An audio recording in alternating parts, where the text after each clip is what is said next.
Welcome in to the Eyes on Texas multicast. That's right, coming to you live from the capital city of the great state of Texas, overlooking downtown Austin and the 40 acres.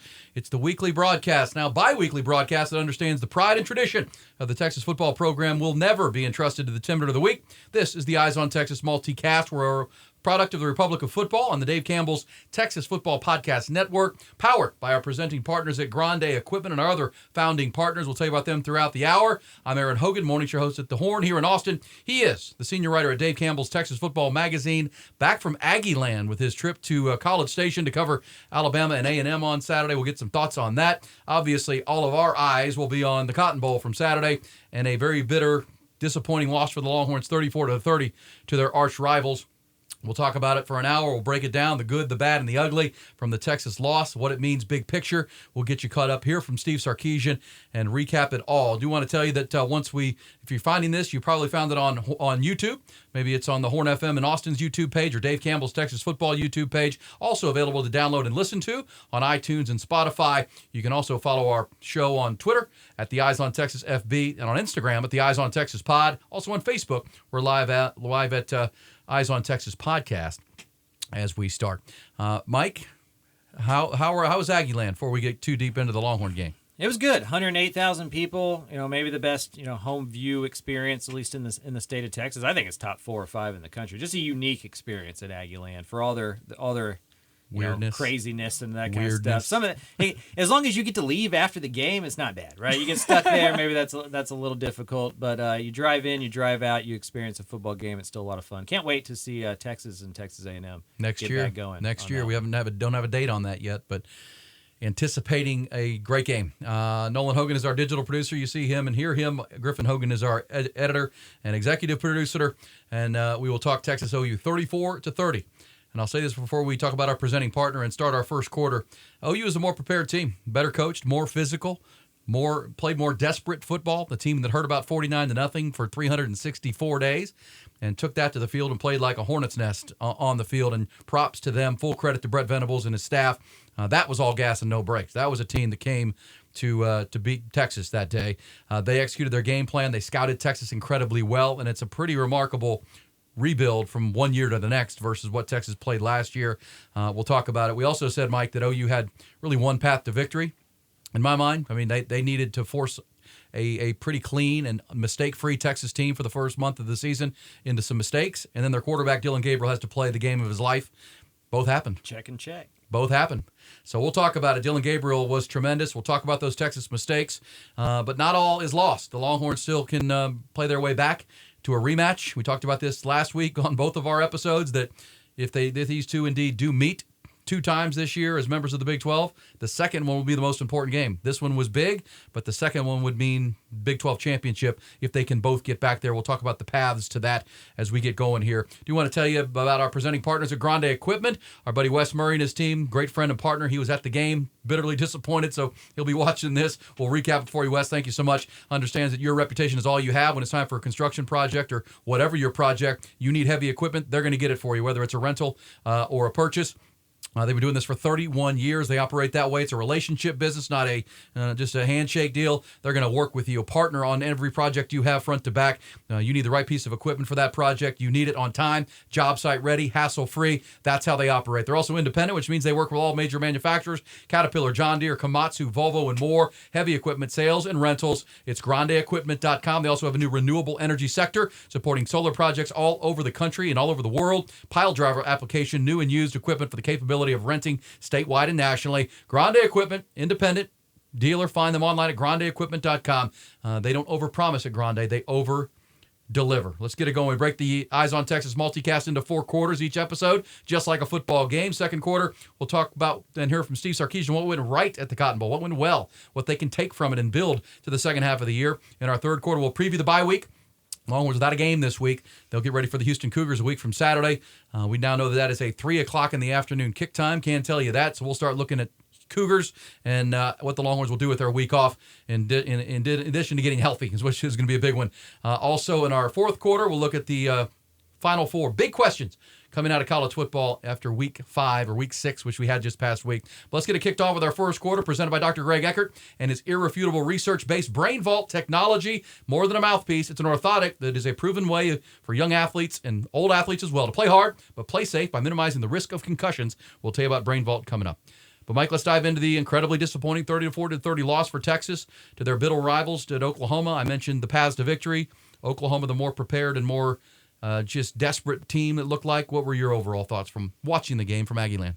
Yeah, I mean, I think we kind of, not just us, we all kind of knew how this game was going to play out, right? Like, Texas is the better football team. I think even after 60 minutes on Saturday and losing that game, I think most of us go away going, Texas is the better football team if they're both playing their A+ game. But that's not how football works. You don't always play your A+ game. This isn't a video game, and for as long as I've been alive, reset. Right. For as long as I've been alive, Red River has come down to turnovers and who can run the football. And Oklahoma didn't do it in a traditional way, but you look down and they were able to run the football better because of what Dylan Gabriel was able to do with his legs. And then you look at the turnover margin, and one had 3 and one had 0. And then you add the red zone mistakes in there, and it was pretty amazing that Texas was in this game. I went back and watched it, for a second time this morning. And the more you watch it, the more you see the mistakes and go like, wow, it's actually kind of amazing that Texas stayed in this one. 2 interceptions and 1 fumble. They also have a turnover on downs on that goal line stand. Yeah, I caught that 4 interceptions or 4 turnovers. It really was 5 because in the late in the first quarter they run into the punter and that extends a drive that then on 4th down that gives them a first down when they were going to punt. And they go kick a field goal on that one. So they really were given 5 new possessions by Texas and still only won by 4. I think if you're Texas and you're regrouping, you're going, hey, we made all those mistakes. We played our C+ game. We were within 4 points. If we can get into Arlington and play those guys again, we're going to win that football game. But on the flip side, you made those mistakes. You lost that game, and now you got to be perfect the rest of the way out to exceed your goals. Indeed. Agreed, 100%. And ditto to what you said. And so 5 turnovers or 5 extra possessions, which was also a path to victory. And let me give credit. This is where I'll say Brett Venables and his team. They did have the luxury of the easy schedule. So you realize before Saturday, folks, Dylan Gabriel rushed for an average of 30 yards a game. They did not put this on tape. Dylan Gabriel's legs were not a part of their game plan in the first 5 games, or the 4 games. They just weren't. He ran some, but certainly not like he did in that game. They understood they were not going to have a traditional run game against Texas with their backfield and Texas' defense, and they found other ways. In addition to Dylan Gabriel with 15 carries and over 100 yards, which completely surprised Texas, which I think knocked them off their pass rush. They were, whoa, what is this? This is brand new to us. We have not seen Dylan Gabriel running like what looks like Vince Young out here, for crying out loud. And then they had, Jalil Farouk, who's their best wide receiver. For early on, he was lined up in a wildcat, and he took 3 carries, non-traditional run plays. Drake Stoops on the jet sweeps. They found non-traditional ways to run the ball. Jonathan Brooks ended up with 133 yards for Texas, so they did run it, but Oklahoma ran it a lot better than we all thought they would. If you look at their traditional running backs, each of them under 3 yards a carry. Texas did a great job against the Tyree Walkers and the Marcus Majors and those guys. But those guys did do a great job in blitz pickup and pass rush. They did a really good job of keeping Dylan Gabriel clean, and that was a huge factor in this game. Let's hear from Sark, his overview, the turnovers, and the keys to the loss after he rewatched the tape like Mike did this morning. He watched it on Sunday. The turnovers were a factor, not necessarily because of the points that came off of it. I thought our defense did a great job of minimizing 3 turnovers to only 7 points. But those are momentum plays, right? They create momentum for you when you can generate them. And so 3-0 in turnovers was an issue. The 9 penalties were an issue because that's out of character for us. I think we're averaging just about 4 penalties a game, and to have 9 in the game. The pre-snap penalties were an issue. Obviously, the unsportsmanlike conduct after the block punt, roughing the punter, which in turn they end up scoring on that drive. So those were issues in the game. 3 red zone trips for us to only come out of those 3 trips with 3 points. Quite frankly, is probably the biggest deciding factor in the game.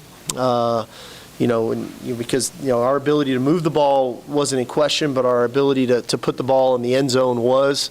And then conversely, they have 6 trips into the red area and they score 34 points. So if you just look at it that way and do the math, that was an issue. Obviously, the end of the half and end of the game defense, our inability to get stops there were issues in the game. 5 sacks that came a variety of ways, putting us behind the chains offensively hurt. And then conversely, not having very good rush lanes on our end to allow their quarterback to move in the pocket, move up in the pocket, keep his vision was a factor as well. That's the whole show. You're done. We're done. And one of those pre-snap penalties was on a 4th and 3 when they were going to go for it. Yeah. And then it moves it to 4th and 8. They got to kick a field goal, and now it's only 27-20. Oklahoma's on top, and then Texas goes and scores 10 straight. And makes it a 3-point game. And so, they only have themselves to blame. And we've talked about it for 8 months since we started the show. Texas is going to beat Texas. That's the only way Texas is losing in the regular season in the Big 12 title game. They played their worst game against maybe their best opponent. That Oklahoma team's good. They're too good to commit all the things Sark just talked about and walk away with a win. Yeah, 34-3 in the red zone. All the critical penalties. The running into the punter penalty was critical. It was just, but to be with the lead with 1:17 to go tells you just how good this team can be. And you're right, you can't play your A game every time. We can talk about the reasons for that. Again, I thought the Oklahoma Sooners were the more desperate team, had the easier schedule, and it's quite possible in hindsight that the Longhorns, not playing a pass-based offense before now hurt them. Right, their schedule. It was rigorous, right? Alabama hasn't lost except to Texas. Neither has Kansas. Neither has Wyoming. All those teams only lost on the year is to the Longhorns. So those are quality opponents, but they're all run-based teams. They're all want to run it, then play action and that kind of stuff. And they face 3 backup quarterbacks along the way. And Jalen Milroe still getting seasoned into the year. So now you face a 6th-year senior who's played in that system his whole life. And Dylan Gabriel played the game. He made Texas prove that they could tackle on the perimeter. They couldn't. That they could cover. For if the Longhorns aren't getting the pressure, they used his legs to slow down the pass rush, and all that was key. But Sark just mentioned it. Let's hear from Sark on the red zone offense. If there's one conversation in Austin and in Longhorn Nation today, it's about the red zone, what went wrong. I'll give Oklahoma credit. Those 2 turnovers they forced. I mean, Quinn made a bad throw on the slant route, but as our buddy Rod Babers pointed out on film study, it's the exact same play they started the Alabama game with. The exact play, exact formation, double slants right side with the trips left. Oklahoma scouted that, and if you watch the corner, he never bit. I mean, there was nothing off of that. He normally a corner would be pressing back when you got doubles guy. He didn't. They read that play. Quinn still threw it because I'm sure Sark has drilled down on him. Don't wait for it. Throw it. You got to throw it. He's going to be open. Well, kind of like in the Super Bowl with the Patriots and the Seattle Seahawks. Great film study. 9 jumped the route. Pick.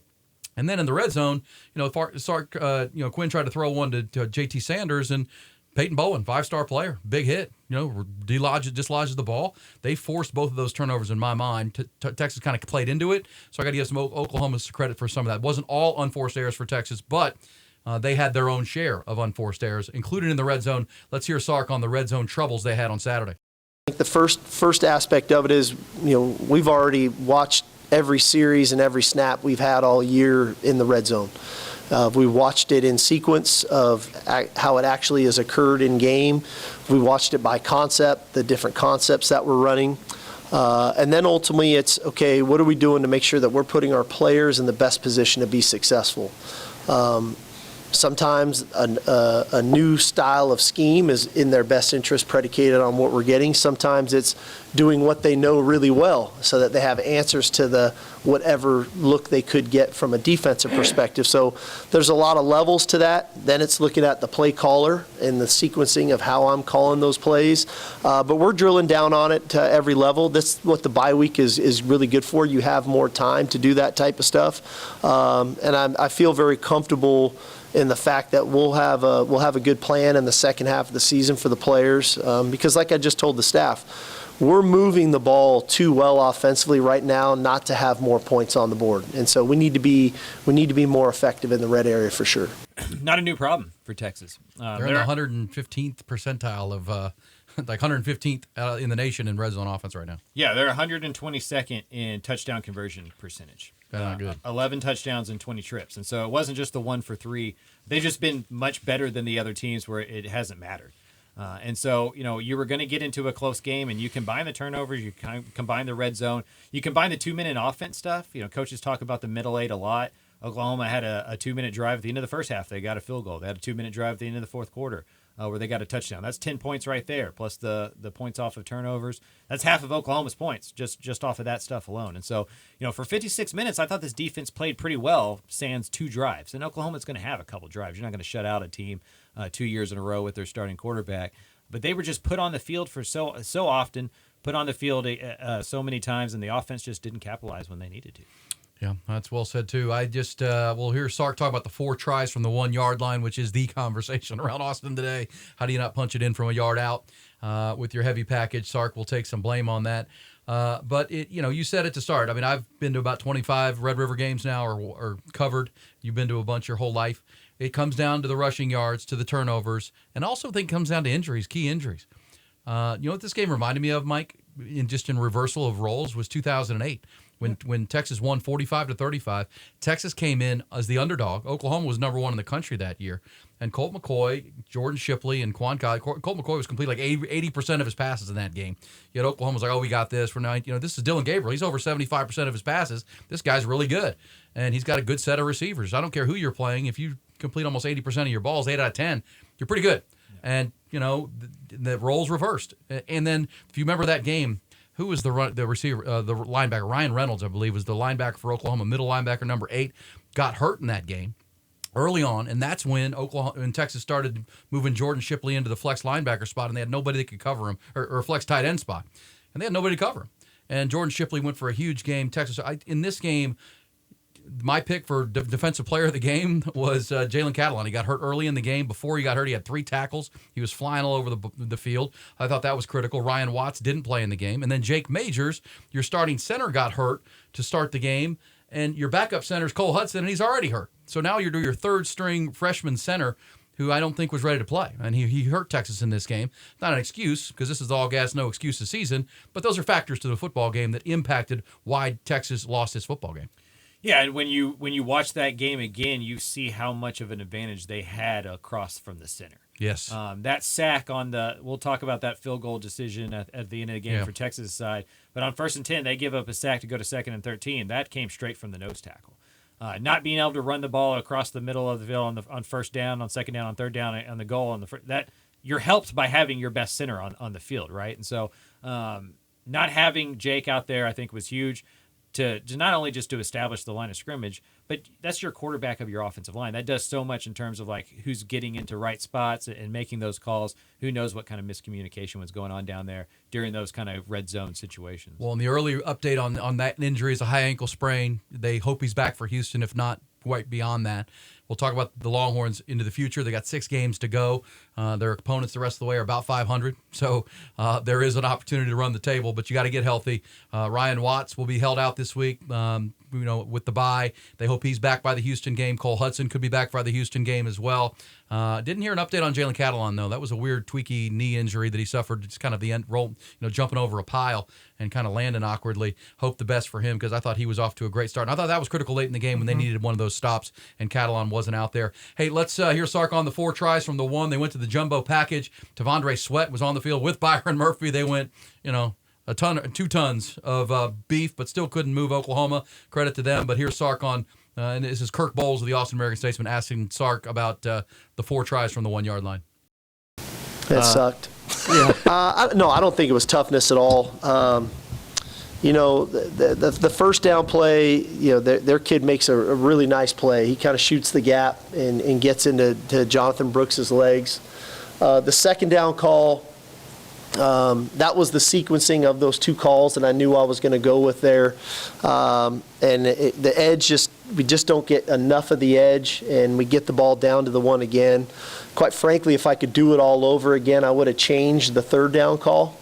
I might have ran what I ran on 4th down, on 3rd down, which I don't know if that's creative enough or not, but I probably would have done that on 3rd down and then gone to something a little bit different on 4th down. So, we call it stubborn, whatever it was. I went back to the 1st down call on 3rd down and obviously not effective enough. And I'd love for us to execute it a little bit better than we did, but that's the way it goes sometimes, and so. But yeah, it sucked.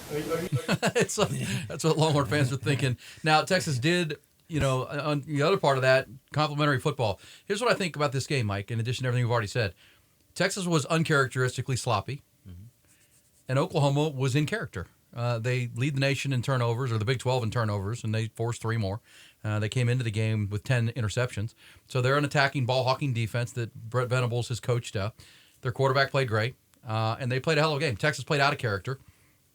Even to this point, they can't even push a yard. I mean, you should be able, with that package, to get a yard. But the center injury, Oklahoma, shooting the gaps and doing a great job. That's just how this game plays. And then the Longhorns were out of character in this game. But what was super frustrating is you took a lead.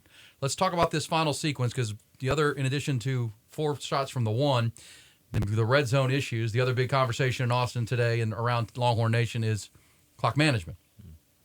Also, just first off, good on Sark for talking about that. Oh, yeah. In that open of a way, right? I mean, I think most coaches, a lot of times, especially after a loss, just kind of give you the stock answer and move on. I think he told the truth there. I think he got stubborn on third down, right? I mean, you recruit all these big humans he's talked about. You're trying to like instill this toughness and this SEC, and we're a big offensive line, and we're going to run over guys. Well, on third down and goal from the 1 yard line, you should be able to punch it in. And I think he wanted to send that message to his team. I think that was a cool admission that he kind of like gave us a little peek into his psyche there, because I think most of the time he probably does pass that on third down, right? But I think he did want to kind of send a message to his team that we can be kind of the bullies of this game. Let's go get this yard. Yeah, and that was where you put me back on track to that, because the Longhorns have been a very complimentary football team this year in their 4-0 start, rising to number 3 in the country. That wasn't complimentary football. If you do get stopped at the 1, your defense has to hold them back. They allowed them to come off the line of scrimmage with an easy run on first down. Jaron Thompson missed another. Longhorns missed 1 million tackles on Saturday, tackles they need to make. So they came off the line. They gained 12 yards on first down, and they ended up missing a field goal, which ended up being pretty critical to the game, but they drove the ball across midfield. That's not good complementary football. If you're going to go for it, you got to trust that your defense could make something happen. Instead, they went the other way. But again, with all that said, to be with the ball with 4:49 to go, down in a tie game, to go win this game, is really all you could have asked for.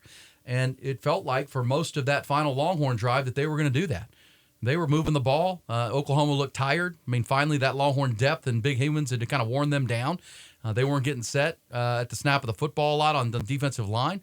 And the Longhorns moved it across midfield. Xavier Worthy catches a pass down at the 35-yard line into field goal range with under 2 minutes to play. And you're thinking, okay, it's right over 2 minutes to play at that point. This is where the clock management comes. Once you cross midfield, I agree with I think you go fast. I think because if you punt the ball, you give Oklahoma time. You want to move, get your offense in tempo, take advantage of a tired team. But once you cross the midfield stripe, now you can start thinking about using the clock and not ever giving the ball back to Oklahoma. And that was absolutely the plan. But you said it a minute ago, that right after that Xavier Worthy play down to the 35-yard line, they run what is an RPO. So Quinn Ewers has the option to hand it into the belly to Jonathan Brooks, or to pull it out, the run-pass option, and he took the pass option because he liked what he saw from the coverage, and that's where the center, Connor Robertson, gets beat by the nose guard. It's a 4-yard sack, and now you're back to the 39-yard line, and Sark's thinking about, oh gosh, I got to stay in field goal range, Mike. In addition to clock management, and now can I get another first down, and we never give the ball back to Oklahoma, now staying in field goal range becomes imperative. Yeah, I mean, 1st and 10, you go sack, and now you're 2nd and 13, and you're not in field goal range. And you throw a quick pass out to Xavier Worthy, who looked like he was going to have a big play, kind of gets tripped up, loses his balance, falls down. So here's where it gets, to me, this is where it gets interesting. It's 3rd and 9, you're 3 or 4 yards out of field goal range. Oklahoma calls a timeout. If you're Sark, you have a few options here, right? You can go for the first down on 3rd and 9. But if it's an incomplete pass or you get sacked again or something doesn't go right, now your decision is punting. Yeah. Like now you got to punt the ball, so you don't even have the lead. So I think on 3rd down, you almost have to call the run play or a very quick, kind of the same thing you ran on 2nd down to Xavier, right? And so then you give the ball to Jonathan Brooks. He gets 6 yards. OU calls their final timeout. So now you're at 4th and 4. What do you do there? You're back in field goal range. You're back in field goal range. It's 4th and 4. I mean, do you go for it? Because, if you go, I think just looking on Twitter and what people's reactions are, and in hindsight, a lot of people want you to go for it. But I think you have to take the lead. You have to trust your defense. Yeah, it's easy to look back and think about how bad the defense played, quote unquote, but they hadn't given up a score since the first drive of the third quarter. They had shut down Oklahoma since then. And so I think if your option is, like, if you had been in field goal position on third down, I think Sark gets aggressive. But since he wasn't in field goal position on third down, he has to use that play to get into field goal position. And then once OU calls their timeout, you got to go up 3 with them no timeouts. Your defense has been your best unit of the season. I don't blame him for trusting those guys. Agreed, 100%. You and I are thinking. And again, I do the in-game watch on Inside Texas. They're on Texas Football Channel, kind of the Manning cast, and that was our conversation right then. That sack was critical. You can't even because in hindsight, and everything's 20/20 hindsight the day after, the Monday after, but maybe Quinn should have just put it in the belly of Cedric Baxter and run the ball there. Yeah, you got to get to 2nd and 6, get into field goal position, and then you have 2 plays to go get fun. But let's say this, and we'll talk about it in our second quarter coming up. What was good after the rough start? Quinn Ewers went 24 of his next 25 passes. He was on a heater. So that's the argument for those who say go for it. But you're right. That's 20/20 hindsight, Monday morning quarterback stuff. Because if he doesn't get it, or he takes another sack and Connor Robertson gets beat again, now you're punting, and you're madder as a fan than you would have been because of that management. They took the lead, but it does remind you a little bit of the Alabama game last year, where Bert Auburn has a chance to be a hero, but your defense could not stop. Let's hear Sark on the defensive breakdowns. We'll talk about that coaching strategy because the Longhorns started. They gave up pretty good kick return out to the 35-yard line, and it's one thing to play a prevent defense, Mike, but it's another thing if you're playing prevent, you should have 8 guys in coverage. Well, they didn't cover anybody. I mean, Oklahoma went 55 yards in 3 plays, and it didn't look like anybody was around the receivers. It's like, well, you're playing coverage. Who's covering anyone?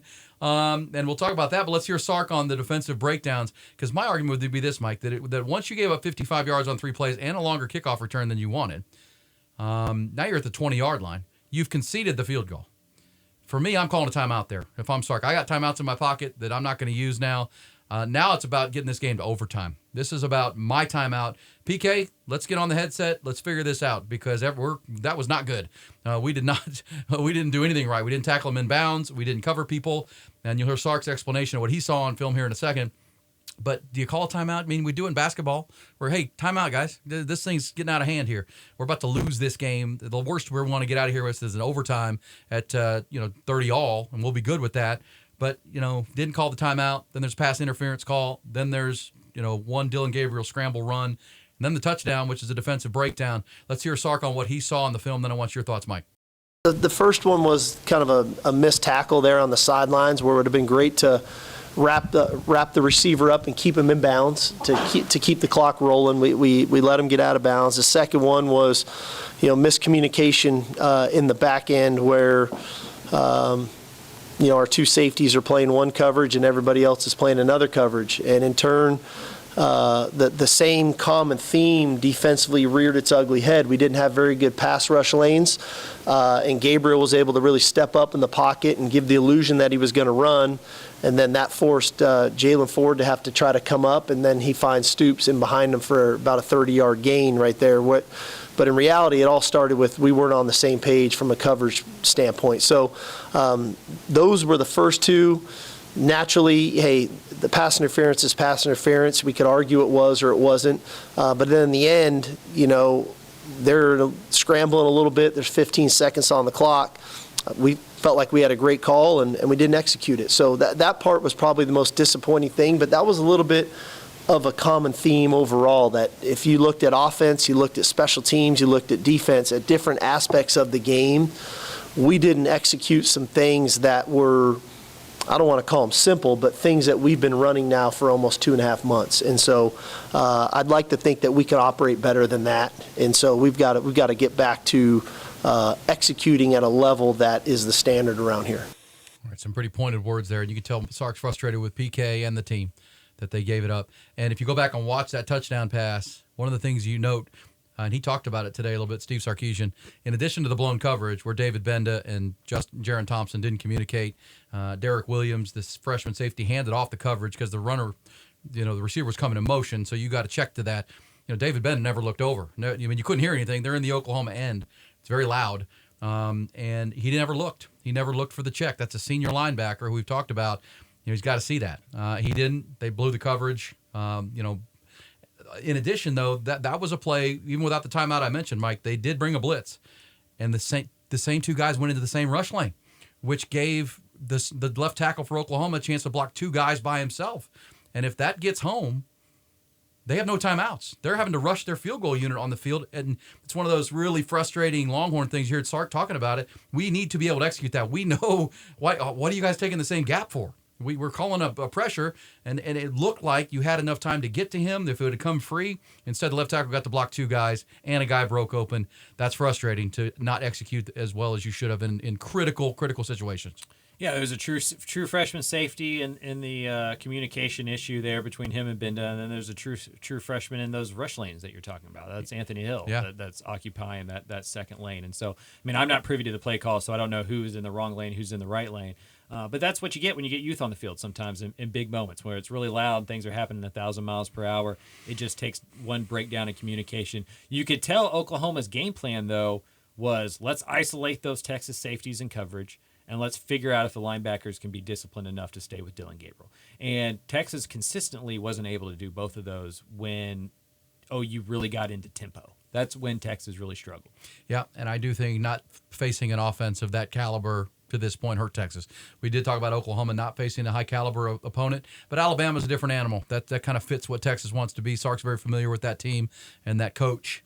This one, they needed – it might have been better for Texas big picture if Jalen Daniels had played for Kansas, right, last week, just to see a high-level quarterback, face a quarterback that can expose some things that you can go to work on. Because now they can go to work on it, but it's after a loss. They played 3 straight backup quarterbacks, 4 run-based teams, and then they faced a pass-first offense and with really good athletes and a really good quarterback. And, they had the lead with 17 or 12 seconds to go, but they couldn't close it because of the mistakes we just heard. I do think it's easy, I don't know how much we're playing the blame game here, but I know I think it's easy to say that the defense lost that game because they were the last unit on the field. But I think the defense played better than the offense if we're judging the whole 60 minutes. To me, this game was lost when they allowed OU to believe that they could play in it by throwing interception in the first 2 drives, going 0 for 3 beyond the line of scrimmage in the first quarter, and not really doing anything offensively. I mean, it was the punt block return for a touchdown. It's the only thing that they really did from a point standpoint early in that game. And then that game gets weird. Like, anytime we've ever seen an upset happen, it's because the favorite screws around for the first quarter or two, and that belief builds on half the side of the stadium, and then it just becomes a game of momentum. That's kind of what a rivalry is. And so, I thought the defense played decently if you take away the 2-minute drill stuff. It just felt like the offense left them out to dry so often that it was a closer game than it had to be. I don't think it's blame game. I think it's analyzing, but I think you're right. But I would say the defense at the end of each half kind of let down, and on that goal line situation, they didn't step in. So they could have been better too. But you're right. And this was a full team, I won't say collapse, but it was a full team failure. They lost the game. But they also showed a lot to like, and we'll talk about that coming up in our second quarter.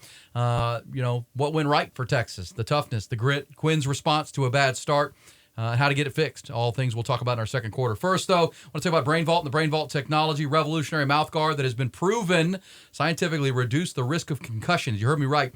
Reduce the risk of concussions. Brain Vault patented technology based on the proven science. Brain Vault has used their technology. Our friend Dr. Greg Eckert, gave me this great smile. We'll tell you about that later. But they use that technology in the past 8 years with roughly 100 NFL players. No concussions reported among those players. Brain Vault has now taken that technology used in the NFL and developed a retail version of the orthotic. So now your athlete can be fitted and have the exact same level of protection that NFL players have and experience. It's research-based. It's scientifically proven that putting your neck muscles and your jawline in the correct position at that moment of contact reduces the concussive forces. Having those strengthened neck muscles properly, and the opposite of that, the alternate of that is bad. Is what leads to a lot of concussions. This is what it's about with Brain Vault. So now your young athlete can have that level of protection. All you have to do is go to brainvault.com. That's brainvault.com to learn more about the next level of protection. Have your young athlete or your entire team, if you're a high school football coach, Pop Warner, junior high, cheerleading teams, including the University of Texas, are being fitted for the Brain Vault technology because it's just safer. You can play hard, play to have fun, but also play safe with brainvault.com. Join the movement today. All right, Mike, second quarter, delivered by the Good Times and Incredible Scratch Comfort Food at Hayes City Store and Ice House, absolute destination location in Driftwood, Texas. Spent some time there on Sunday watching some football and enjoying watching games and just the great weather as the temperature has cooled off. All right, Mike, second quarter. What went right for Texas? 34-30. It's a long season. Lots to still play for. Let's hear Sark. We heard his overview of what went wrong to start the first quarter. Here's what went right. Sometimes when you lose, it's easy to look at what went wrong. I think there was a lot of things that went right. Obviously, the fake punt was a great play for us that swung some momentum. The block punt for a touchdown, those are huge plays.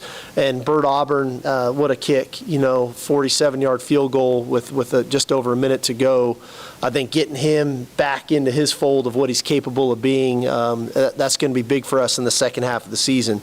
I will stand on, I loved our competitiveness, I loved our resiliency, our grit, our toughness, our fight, even when we weren't at our best Saturday. And we weren't. And we just didn't execute the way we're capable of executing, all the way down to the touchdown on the last play. We have a pressure called.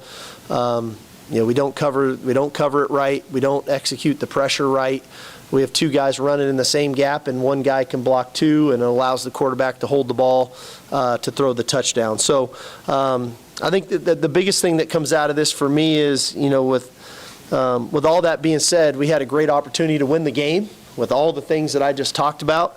And if that's our worst, we're going to be okay. All right, we'll fix the things that need to get fixed as a coaching staff and as a team this week during the bye week, and we'll play good football the second half of the season, and I'm looking forward to that. I'm looking forward to watching our coaches and our leadership really step up this week, and then as we head into the second half of the season. All right, Mike. The grit. Take the lead, come all the way back, weather the storm. And I thought, to tip the cap to Sark, that he's understanding how to coach in this game. You've seen it a million times, Mike, in your life, but I've seen it double-digit times now, 2 decades worth. As a coach, you can't let the momentum get away from you. You got to fight back to get it in that building and in that game. It's unlike any other.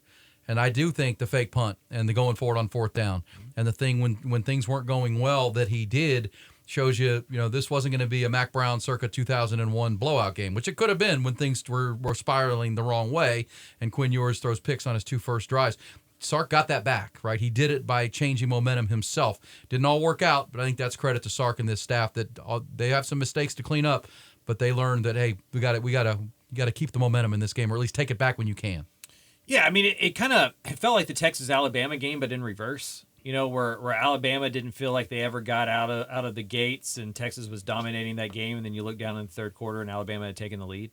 And Texas kind of did the same thing, where they weren't firing on all cylinders. The 2 interceptions, turnover on downs, the penalties that Sark talked about. Then all of a sudden, you look down in the fourth quarter, and Texas winning that football game. And so I think that there can be 2 truths here. You're disappointed that they made all of those mistakes, and that you let Oklahoma win a football game that you feel like you probably should have won.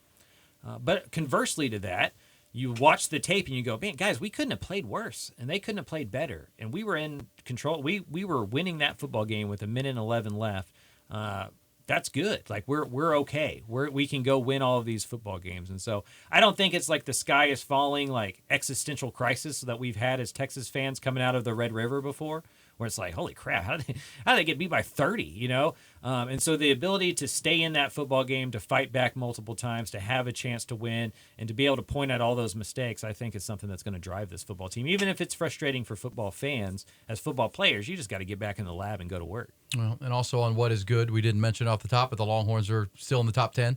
They're the highest-ranked one-loss team right now at number 9 in the countdown. And when you look at it, they're ahead of an undefeated USC team right now. I mean, the voters have Texas ahead of the Trojans because of the Alabama win still is credit to them.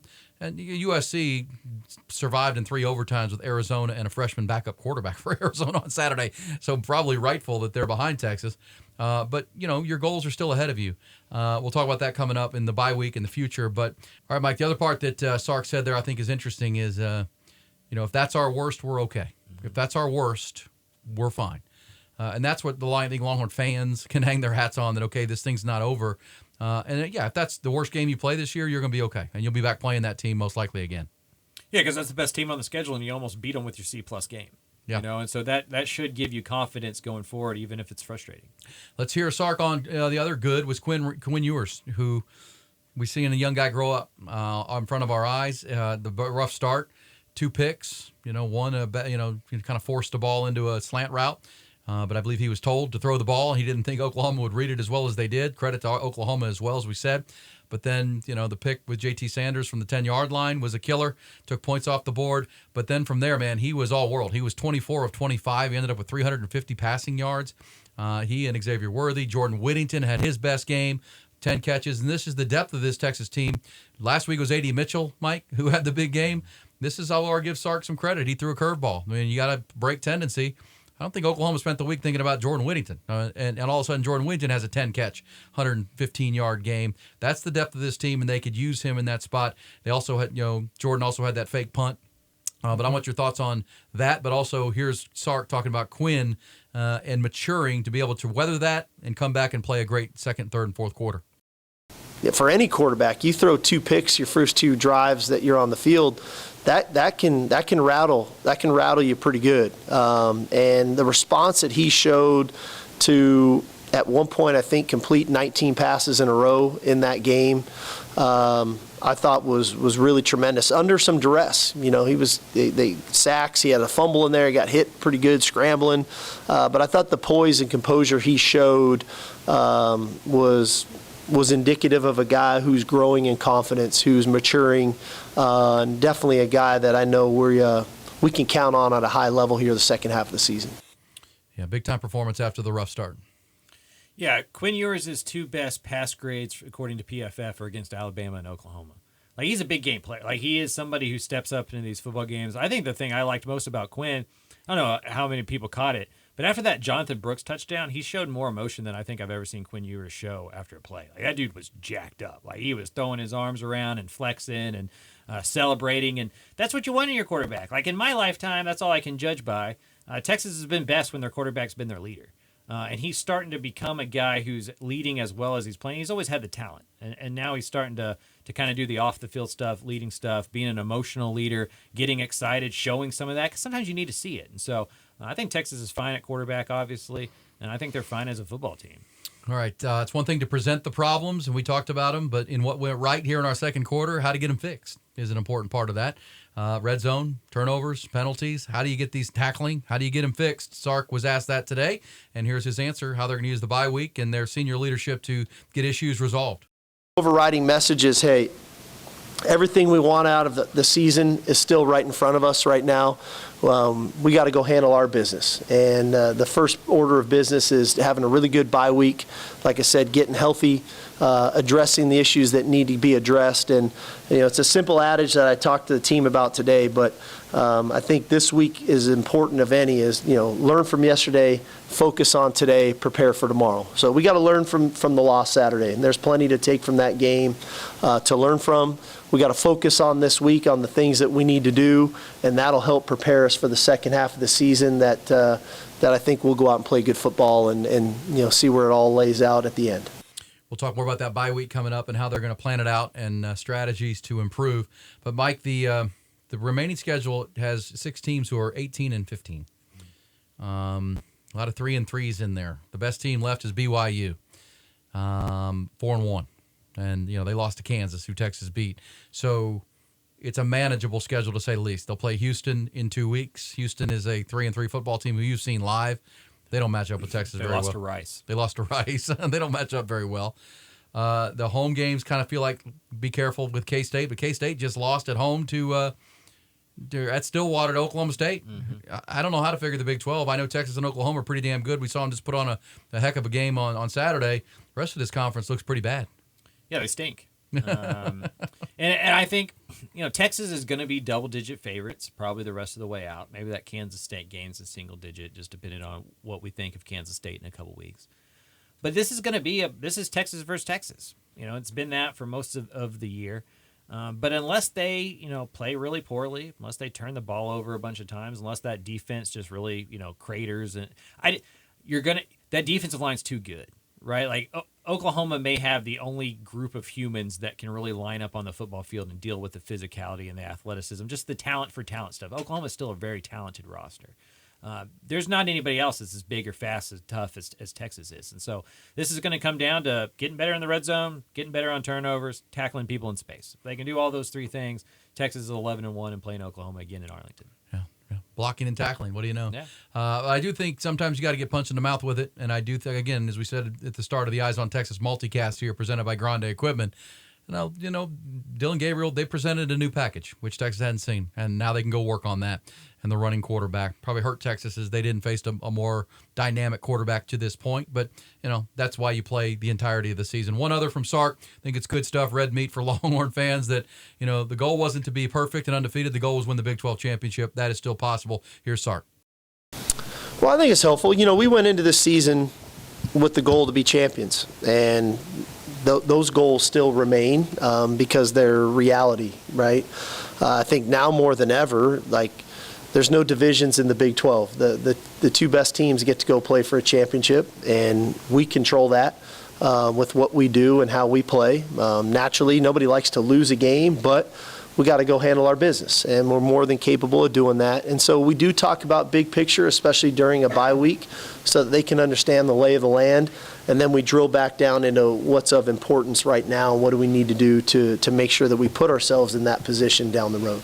All right, championship's still there. Now, I will present the fact that West Virginia is a sneaky 2-0 team. They and Oklahoma, the 2-0 team, so let's not break out the Big 12 tiebreaker scenarios just yet, but keep an eye on that. You need West Virginia to take a loss. You can win out, and if West Virginia wins out, West Virginia and Oklahoma will play in the rematch. I don't know if Neil Brown's team can do that, but because West Virginia, Texas doesn't play West Virginia, so they can't handle that business. Oklahoma does, November 11th in Norman. If West Virginia were to win that game and win out, they'd get the tiebreaker and Texas would be out. So that is a scenario you need to at least put in your hat, but a lot of football in the next 2 months. That'd be interesting, right? What is an 11-1 Texas team viewed as by the college if they don't football play playoff, especially if West Virginia was to beat Oklahoma twice or something like that and beat them again in the Big 12 championship, or however that worked out. That would be a fun theoretical I don't know. I discussion. have not seen West Virginia. I saw them play Penn State week 1, and they got beat, and they've won 4 in a row. They can play some defense. They're pretty good defensively. They haven't beat themselves, obviously. They're not explosive offensively, but I watched the TCU and Tech games on the replays, and kind of a feisty team that I don't know if people are overlooking them, but they're definitely overlooking them. It just seems that way, right? And so nobody's played a good game against them. Well, this will be a good weekend for Longhorn fans to watch them because West Virginia had a bye last week, and they're going to play Houston this weekend ahead of Texas. So you'll get to see them. They'll play down in Houston. So you get to see West Virginia, and you'll get to see the opponent, the Longhorns. Night. Is it next Thursday night? Yeah, I think. Or this Thursday? Yeah, I think it's Thursday. All right, there you go. So you get that this Thursday night, according to Mike Craven, down at the stadium. So good for Houston, by the way, gets a bye week ahead of that, and they get extra time to get ready for Texas after that game. So of note, of course, we'll have our full coverage of the Houston game next week on our Eyes on Texas multicast. That's the second quarter, delivered by the incredible Scratch Food and the amazing times at Hayes City Store and Ice House in Driftwood, Texas. They're ready to serve you and your family every day of the week. Music 6 nights a week on the big stage under the canopy of oak trees. My favorite spot's out in the Ice House where we try to sit at the bar, near the bar, be able to watch all the games. Got baseball going on, college and pro football. They got 53 beers on tap, amazing bar. Great if you like margaritas. They have great margaritas with little 4 margarita flights. You can try 4 different frozens, and people love those. I'm not a big tequila person, but they love it out there. It's everything. You can sit inside as well, but now that it's cooled off, you want to be outside. It is perfect weather for the Hayes City Store and Ice House. Sit on the picnic table, sit on the turf. Your kids will love it too with the live music. Famous for their scratch-made comfort food, including wood-fired pizzas, house-ground burgers, the chicken fried steak, truck stop enchiladas, and many, many more. Check out that full mouth-watering menu online at HayesCityStoreTX.com. That's HayesCityStoreTX.com. Destination location, but it's worth your time. If you live in the area of Wimberley and certainly Kyle, Buda, Dripping Springs, make it your staple at Hayes City Store and Ice House. Time for halftime. With more than 30 Longhorns still playing on Sunday rosters in the NFL. Our man Nolan Hogan, the digital producer who plays fantasy football, not at a high level, but plays. Not this week. I did not start DJ Moore this week. Oh, with the Chicago Bears? Yes. Dang it. I hate that happens. I thought the Bears sucked a little bit worse than the Washington Bears Commanders. still suck. I finally benched George Pickens, and it hurt me with the Pittsburgh Steelers. I hate that in fantasy football. And the Jets defense, who I benched, who blew up yesterday. That's the way that goes. But the Longhorns showed out, including the Houston Texans playing in Atlanta, and Bijan Robinson with the behind-the-back catch and a touchdown. Bijan showing out. Who else played well for the Longhorns? Well, to start off, since Quandre Diggs for Seattle played on Monday while we were recording, he had 3 solo tackles in that game against the Giants, a PBU, and an interception. Roshan Johnson had a pretty mediocre game against Washington, 3 carries for 19 yards. Malcolm Roach, who I haven't mentioned once this year. I don't know if I just overlooked him over on the charts, but this week he had 2 tackles against New England. And obviously Bijan had his 14 carries, 46 yards, 2 receptions, and a touchdown. Deshaun Elliott for Miami Dolphins played against the Giants. He had 6 tackles, 5 solo. Jordan Hicks has against Kansas City had 10 tackles, 6 solo. Justin Tucker was 1 for 1 on field goals and 1 for 1 on extra points. And Deshaun Jameson for Carolina had 2 tackles, 1 solo. All right, there you go. Nice stuff. Then our halftime, which is presented by our friends at One Source Gas, your one-stop shop in Central Texas for all your gas product needs. That's compressed gas in compressed gas liter. One Source Gas provides compressed gases such as CO2, nitrogen, oxygen, propane, many more to various industries in the great state. They are your One Source Gas. They are your lead CO2 provider for the medical and service industry. So if you got a restaurant, I'm talking about Hayes City Store, bar, and you also work in the medical industry, veterinarian as well, and you need those gases. They operate every single day, have for 12 years, understanding that exceptional customer service is the key to success when providing products to run your business, right? You can't run without them. You need them. That's why they've grown like they have, because they do it at a higher level than anyone else. If you need some compressed gas needs, or maybe you're interested in discovering a better spot, that would be One Source Gas of Austin and Central Texas and beyond. It's OneSourceGasATX.com online. That's one, spell out the number 1, O-N-E. OneSourceGasATX.com, or call them 214-8484. That's 214-8484, and One Source Gas will get right to you. They're a small group, but man, growing like crazy because they do it better than the competition at OneSourceGasATX.com. All right, third quarter closed on time by our man Carlos Carrion, the Texas Mortgage Guy. That's thetexasmortgageguy.com. Here on the Eyes on Texas Multigas, presented by Grande Equipment. Let's hear Sark with the bye week goals. The goals of the bye week. It's an important time. Right in the middle of the year, comes at a good spot. You've played 6 games. You've won 5 of them. You have 6 to go. Sark, on what this next week and the off week is all about. You know, obviously bye week, one thing that's going to be big for us this week is getting healthy. We are a little bit banged up as a football team, which is understandable. I think everybody is at this point in the season. So, you know, we understand that, but it would be nice to get a little bit more healthy than we are right now. We've got some issues to address collectively and individually. You know, I think we need to create more turnovers from the defensive perspective. We're not causing enough fumbles right now. We want to improve upon that. We definitely want to improve our red zone offense. We've already started working on that as a staff. I think our 2-minute defense needs to be better. So we're diving into that. And I think we need to get more out of our return game, whether it's punt return, kick return. We got too many good athletes right now to not be getting more out of that aspect of the game. All right. Pretty specific right there, Mike, from Sark. I mean, we've got to force more fumbles. A lot of the things they talked about, they need to improve. And the special teams has not been as special. I think it's been skittish. That's a big area of improvement, I think, in the bye week. It feels like the weak spot for sure. The special teams, you know, take away that punt block touchdown, and they haven't created many explosive plays. They've lost a few. That running into the kicker was a big one in the game, and so. They got to clean that stuff up because, you know, as we've talked about ad nauseum, Texas getting in their own way. And a lot of that stuff is just their own stuff, right? Not running into the kicker, making your field goals, executing that doesn't have to do with the opponent doing anything. Agreed. And Sark, pretty deliberate and blunt that these are things we have to get better at. Because, look, if you want to be a champion, you're going to play that team again if you can survive the next 6, and you got to be better. And if you're going to win that game, then you're going to play beyond that. And, you know, the goal is to continue to improve. And they didn't put their best foot forward, I didn't think, on Saturday. One more, the schedule for the bye week. So you folks here on the Eyes on Texas Multicast are aware of how it's going to play out, what their plan is to get them ready for the Houston game. Also, as he said, get healthy. The key injuries right now, to remind you, Cole Hudson at right guard, Chris Ross on the D-line, Jake Majors at center, Ryan Watts with a hamstring at corner. Now you've got the Jalen Catalon injury at safety. So they're trying to get healthy. C.J. Baxter limped off the field again. I mean, that's, 3 times in 5 games that he has been out there and not been able to finish the game. Got to get him healthy too. But quick note on that, Jonathan Brooks now second in the nation in rushing yards total for the season, having him a heck of a breakout year. Here's Sark on the bye week schedule, what they're going to work on here, not just work on, but how they're going to plan it out. We did more of a kind of recap of the game, recap of where we're at as a team, what do we need to do moving forward so that everybody's on the same page, and then they did a pretty extensive lift and stretch and stride to kind of get their bodies back. We'll practice Tuesday, Wednesday, and Thursday. We'll place a real premium on our 2s and 3s to make sure that they get the reps they need to keep kind of their football physicality to where it needs to be, but also with our 1s dealing and working on some of those issues that we talked about, right? Having a real sense of focus there. Then we'll go out recruiting Thursday, Friday, Saturday, and we'll come back as a staff on Sunday and get back in the office, and then Monday we'll be back on the field again.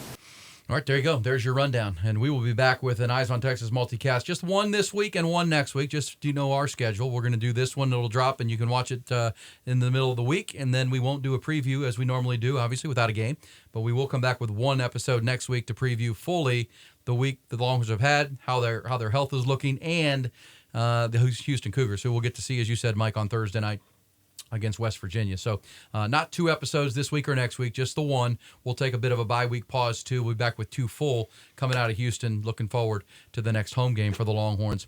Third quarter brought to you by our friend Carlos Carrion, thetexasmortgageguy.com. That's thetexasmortgageguy.com. When it's time for that new mortgage or refi, these are huge decisions.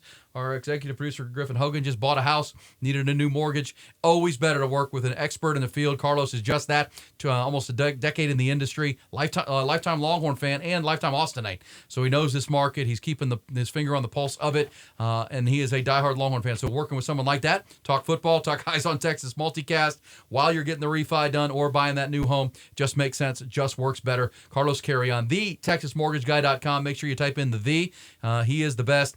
Over, as we said, almost 10 years in the industry. And it's not just there to answer. He wants to provide you with not just a quote. He wants to be the guide to help you solve the problems, the roadmap to strategize, one of the most important financial decisions of your life.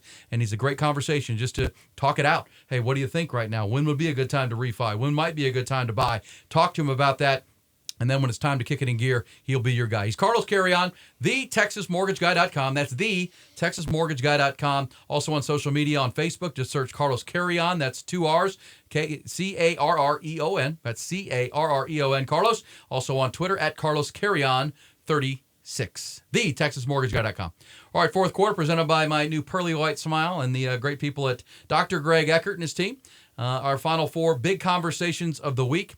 And, Mike, we talked a lot of Texas football in the Big 12. What stood out to you, big picture? You were at Aggie Land for Alabama and A&M. If we're talking big picture, good for Texas that Alabama won again. That's their only losses to Texas, so that win continues to look really good for the Longhorns' big picture. And in reality, we mentioned Wyoming is a one-loss team only to Texas. Same for Kansas, who continue to keep winning outside of that Texas game. Even Rice is a 3-2 football team. Baylor is the only team the Longhorns have played that's not very good. Everyone else is having a heck of a year. Not sure how Wyoming isn't ranked on every single AP ballot. Just don't understand that. Yeah, they beat Fresno State Saturday. Yeah, killed them. It's a really good football team. Beat Texas Tech at home. Wyoming's a solid football team, a top 25 football team for sure. Jimbo Fisher.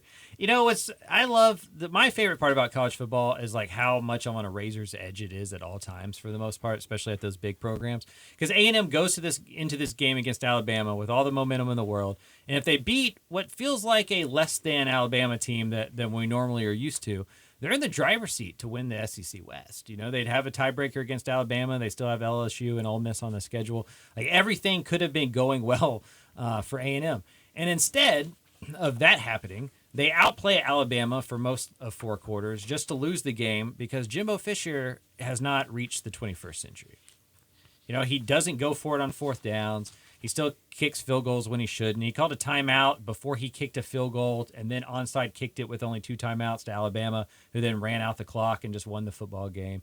I have no idea. We even see it with really good coaches like Andy Reid in the NFL. I have no idea how these coaches are so bad at time management when they get paid so much money. They just haven't played enough video games, I don't think so. Like they haven't done enough of the quick time management stuff on the sticks before. That was fascinating to me because conversely, Nick Saban is just a zombie. Every time Nick Saban is supposed to be dead and Alabama is supposed to be dead, they just keep winning, and all of a sudden, if they win out, which it looks like they're going to in the regular season, they're just beating Georgia away from being back in the college football playoff in a year we assumed that they couldn't even go 9 wins. Yeah, it's well said, without a doubt. And Alabama gets that win, helps Texas, and certainly hurts A&M. And huge crowd, 108,000 there. Yeah, it was great cool. Environment, great scene. Have you ever been in the press box there? No, I've been on the field though. I covered a game on the field. When you show up in the press box, there's the game notes and all that kind of stuff like everywhere. The second line on A&M's press notes are, for first-time visitors, do not be alarmed when the press box sways during the Aggie War Hymn. Because as they're running out to the football field and they're singing that song and they do their little sway thing, you sit in the press box and you also sway back and forth, and it is maybe the coolest experience as a sports writer in college football. That's pretty cool. Other great scenes from the weekend. We talked about maybe upset Saturday. We mentioned USC surviving triple overtime with Arizona. Georgia handled their business. They beat Kentucky, beat them down pretty good. Georgia flexing a little bit for the first time this year. Michigan, I don't know, Nolan, our digital producer, I sent you a cut on Twitter that maybe we can play. I don't know if you've got that. If you do, we can. PJ Fleck called Minnesota head coach PJ Fleck. Do we have that? Mm-hmm. Here is PJ Fleck talking about this Michigan team that's ranked number 2 in the country. They're as good as advertised. That's. I said this on the radio a second ago. I think they're the best football team I've seen in 11 years of being a head coach. I've never seen a football team like that deep. I'm not sure if this is true, but I was told this walking off the field. I think they traveled 75 people and maybe played like 74 of them. I don't know. I mean, they're one of the deepest teams, one of the best teams, one of the biggest teams, fastest teams, strongest teams, and they do not make mistakes. They are truly like a boa constrictor, and they do not beat themselves. They're very good at each position. They're very aligned with everything that they do. They know who they are, and they go and execute that game. I'd hate to be number 75. They said he played 74 out of 75. The long snap. It was the long snapper, by the way. It was just a long snapper. Okay. Oh, because they never punted? Never. I don't think so. Oh, that's insane. That's so awesome. If you played every single person on your traveling roster except for the long snapper because you never punted, that is so They dope. put him on the TV. They gave him a graphic to his own. The only player that incredible. didn't touch the field today. That's incredible. I entered the season thinking it was Georgia versus Michigan and then everybody else, and it feels like it's Georgia versus Michigan and everybody else. Yeah, I think Texas kind of pooped down their leg a little bit on Saturday and takes them out of that conversation for now. But Michigan has, to me, following what Steve Sarkisian has done here over the short amount of time to build the roster. Jim Harbaugh's been doing that for 7 years now. Yeah. He's been building the roster with his type of guys, his type of players, and this is how you get that deep. I mean, he doesn't win the recruiting battles like by the rankings, but he's recruiting the guys he wants. He knows the type. It's a big, fast team. They're not recruiting 5-stars, but they're recruiting physical freaks up front, offensive linemen, and then speed. And now they have a quarterback in this J.J. McCarthy. They might be the best team in the country because I would pick, if they were playing Georgia right now on a neutral field, I would probably pick Michigan to win that game. Yeah, me too. The only thing that gives me a little bit of doubt is they just haven't played anybody with a real pulse yet. And I don't know if it'll matter.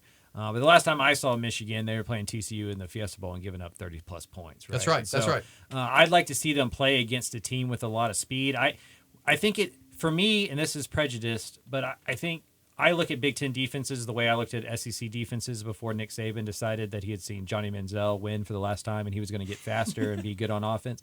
They always throw up all these stats of like the best defenses in the country, and they're always Big Ten defenses, but I would say that's because the offenses stink. Yeah. I agree. I don't disagree with you because they're not, because just like Georgia, they haven't been challenged yet. Right. And they will, right? They're going to play 2 top 6 teams in Penn State and Ohio State. Ohio State may not be any good either. Well, when Ohio State did beat Maryland, they kind of struggled early and then pulled away, won that game. Marvin Harrison Jr. had a big game there.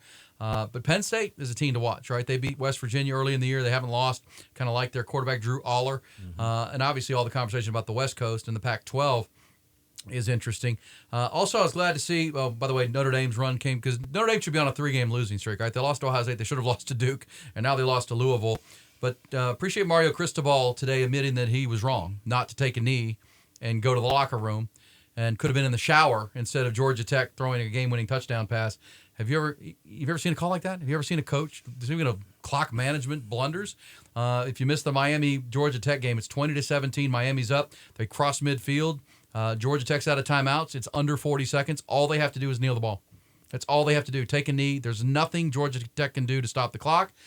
And they ran a play. Not only they run the play, the running back thinks he's like Earl Campbell or something. He's trying to run people over, fighting for extra yards. Ball pops out. Of course, gets ripped, and now all of a sudden Georgia Tech has the ball, which they shouldn't have had because it should have been kneeled, and they go right back down the field and score a touchdown in 4 plays.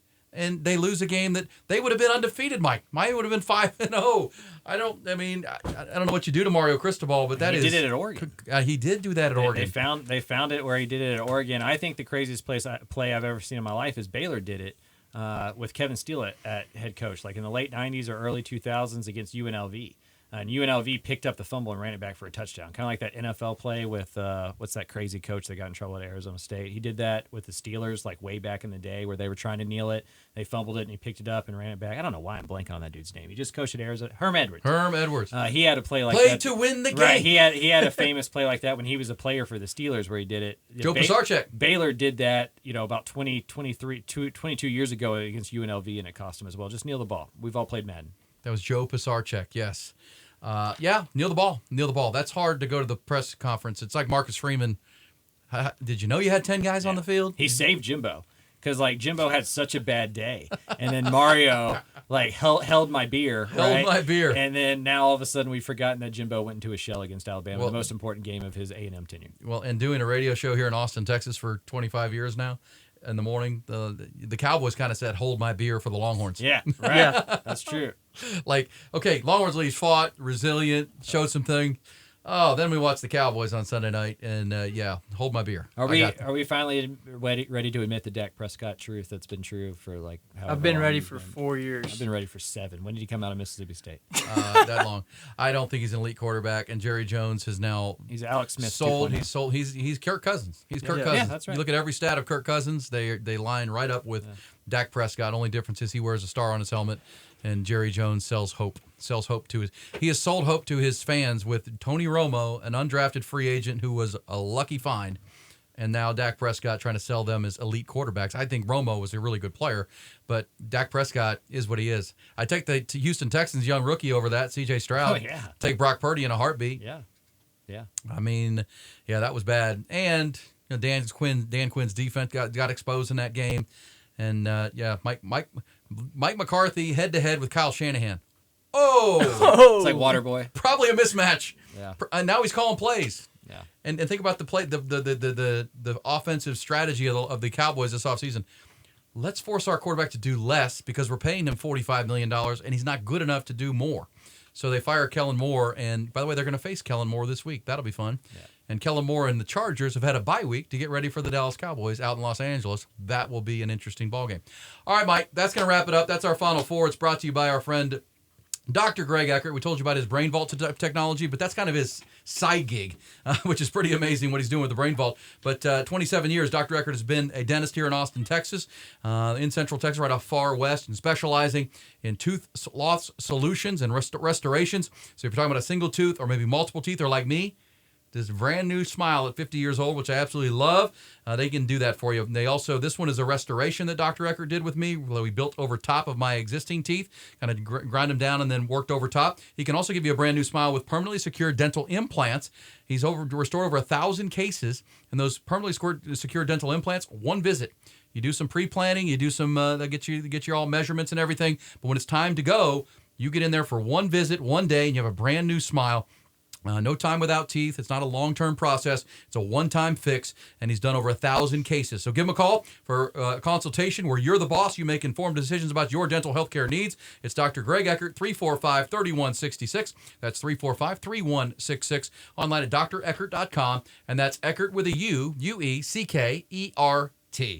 That's going to do it. I want to thank Dr. Greg Eckert and his Brain Vault technology. Those orthotics, the mouthpiece that allows you to play hard but play safe. One Source Gas of Central Texas, Hayes City Store, and Ice House, of course, and Carlos Carrion, the TexasMortgageGuy.com. And, of course, we wouldn't be here without our presenting partner at Grande Equipment, locally owned, independent, but worldwide equipment company serving heavy equipment needs in Central Texas and around the world since 2004 at GrandeEquipment.com. Mike, where to this week, my friend? San Marcos, Texas State versus ULM. I have been to six different stadiums because of this Texas tour. All 6 have lost. Oh. Yeah. The KOD, the kiss of death is in our midst. It's been bad. You've not seen a win yet for the home team. I did just when I went to Texas, Kansas, but that was like off script because I had already gone to Sam Houston for that week. And so, yeah, this is back on the book tour, and I've yet to gone to a team that has won on this book tour. Terrible. But it's fun, I'm sure. TJ Finley will get it done. TJ Finley will get it done. Yeah, they should. Can I talk about Texas State for 1 second and disappointing weekends? They were up double digits, and they gave up 2 touchdowns in the last 5 minutes at Louisiana and lost that game. That one hurt because G.J. Kinney was about to be off to a 5-1 start, and tough conference loss to the Raging Cajuns there. Looked like they had it. That was heartbreaking. But they will play ULM this week. Yep. Also, are you headed to El Paso next week, right? Yeah, for week 8, I will be in El Paso. Conference USA is doing this crazy thing where they're having a bunch of games on Tuesday and Wednesday all year. They're trying to get into that MACtion lane. And so I am going to UTEP for New Mexico State versus UTEP, which is the Battle of I-10. They're separated by about 30 minutes. They're in Las Cruces there, New Mexico State. So that would be a lot of fun. I am on record of saying that El Paso is my favorite city in the state of Texas. Food, people, less traffic. You're close to New Mexico where they allow gambling, and there's mountains and national parks. You're within a driving distance of 3 different national parks. Huge fan of West Texas. Love that. Love El Paso. Love that from Mike Craven. It's like the road atlas right there. Yeah, I travel a lot. You travel a lot. Well, that'll be fun. We're looking forward to it, and you enjoy the tour. I will say that last week started 50 straight days of football, either college or pro, 50 in a row. So we're on that streak now. And you're right. You got Monday Night Football tonight. You got Tuesday night, Wednesday night, Thursday night, 50 days in a row starting last week. So it's here. It's October. What else can you ask for? Unfortunately, the Longhorns dropped a tough one, 34-30. It's a learn from it opportunity. Get back on the horse. Houston will be the opponent. We did tell you that has been announced as a 3 o'clock in the afternoon kick time 1 week from Saturday from, what's the name of the stadium? TDECU. TDECU. Touchdown ECU. We'll learn that between now and then. We remind you to watch Houston play Thursday night against West Virginia. Longhorns need West Virginia to lose, and you get to see Dana Holgerson's team coming out of their bye week on Thursday night. We're a product of the Republic of Football on Dave Campbell's Texas Football Podcast Network here on the Eyes on Texas multicast, powered by Grande Equipment.